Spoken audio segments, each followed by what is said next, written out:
আমাদের নাকি দুটো মাইক খুলে দিয়েছে বলছিল। আরে দুটো মাইক খুললে হয়?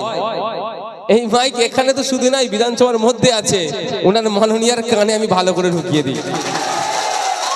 তো এই মাইক খোলাতে আমি বিচলিত নয়, অবশ্যই চিন্তিত এটাই যে আগামী দিনে গুনে গুনে আমরা মাইক দেখব, চোর তৃণমূল কংগ্রেসের প্রোগ্রামে কটা মাইক লাগাচ্ছে আর আরটিআই করব কটা পারমিশন আছে, এটাও বলে যাচ্ছে। কিন্তু আজকে আমার মাইক খুলেছে, ওতে আমার একটুও রাগ নাই, কিন্তু আগামী দিনে ওই অফিসারকে জব্দ করার রাস্তাও আমি আমার স্টুডেন্ট ফ্রন্টের ছেলেদেরকে বলে যাচ্ছি, লক্ষ্য রাখবে। অন্য কোন দল প্রোগ্রাম করলে আমি বলবেন না, তৃণমূল কংগ্রেস যে আপাতমস্তক একটা দুর্নীতিগ্রস্ত দল, যেখানেই দুর্নীতি দেখবেন তৃণমূলকে সেখানে পাবেন। যদি এটা পলিটিক্যাল মঞ্চ নয়, আমি রাজনৈতিক ভাষণ বেশি দেবো না, স্টুডেন্টদের ফ্রন্ট।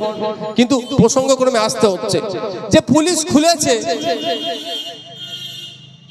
সে তার তৃণমূলের কাছে না রেটিং বাড়াবে, এই জন্য তার গুরুত্বটা বাড়াতে চাইছে।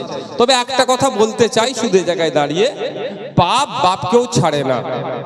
কদিন আগে আপনারা দেখেছিলেন শিউড়ি থানার বড়বাবুর কলার ধরে টানাটানি করছে তৃণমূলের এক নেতা, দেখেছিলেন না? কেন বলুন তো? টানাটানি করার সাহসটা পেল কি করে? ওই খোঁজ নিলে দেখা যাবে ওই বড়বাবু আর ওই নেতা এক ঘরে বসে বিরোধীদের